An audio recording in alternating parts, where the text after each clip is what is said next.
All right, so once you have the interview completely edited, which this one isn't, but we're just going to use it as an example, you want to click the sequence window to make sure it's highlighted and has a blue area around it. Then you go up here and you go to File. Pay attention to this because this may or may not be a question on the exam. File, Export Media, or you can use the Command M shortcut. And it's going to bring this up, and there's going to be all kinds of crazy options. So the easiest thing to do is to change this to H.264, which is a compression. By default, it's going to be set to QuickTime. Just change it to H.264, and then you're presented with all these options. The one you're looking for is YouTube. So you scroll down to the bottom, YouTube 720, sounds really good. We could do it 1080, but we don't need it that high resolution for the web. So 720.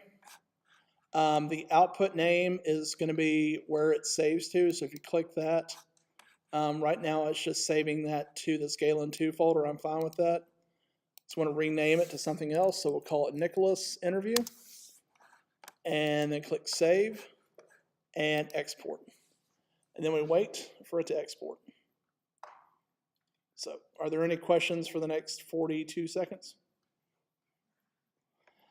So to kind of walk through that process again, it was File, Export Media, or Command M.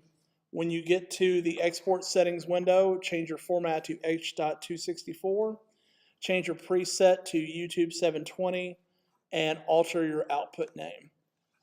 You can get much more complicated down here if you want to, but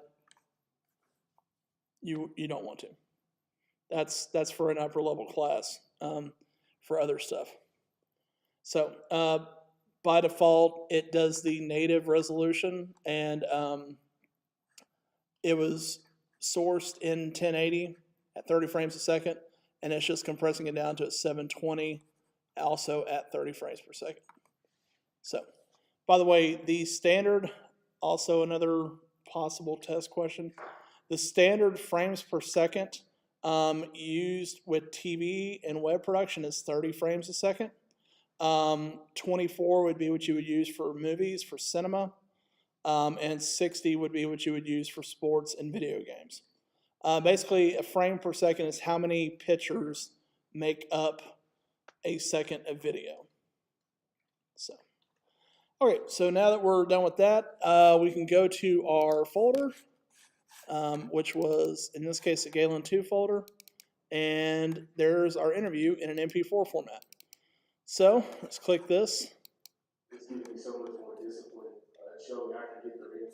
It's all we really see through. There's no problem. There's nothing I can go through that I can't make it through if I cross the sands and maybe don't. It's one of the hardest things I've ever done in my life. And after I made it, I have full confidence going through any adversity. Cool. So that works. When we get through watching it, go ahead and stop that. So now all we need to do from this point is upload to YouTube, and that's going to be the exact same way as it was when coming out of iMovie. We'll just go to youtube.com. We'll click the upload button, and then we'll drag this over here, and it uploads. Very simple. So for, actually going to cancel that.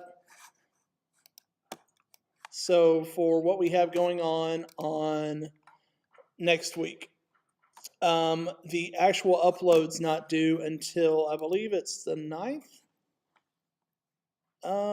Actually, it's the 14th. Looks like I gave you a little more time on that. Oh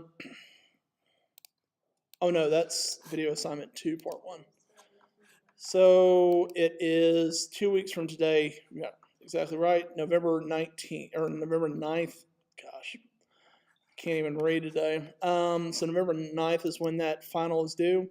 So you'll have me back here on that Tuesday before if you want to ask questions about editing or exporting any of that stuff. That's going to be due that on the 9th. Once again, runtime between minute 45 to 30. Lower third, graphics, B-roll covering your gaps. Package clearly inferring to the audience what the event is and its importance. and the exported video file, which I'll have a copy of that because it'll be on YouTube. So that's it for exporting.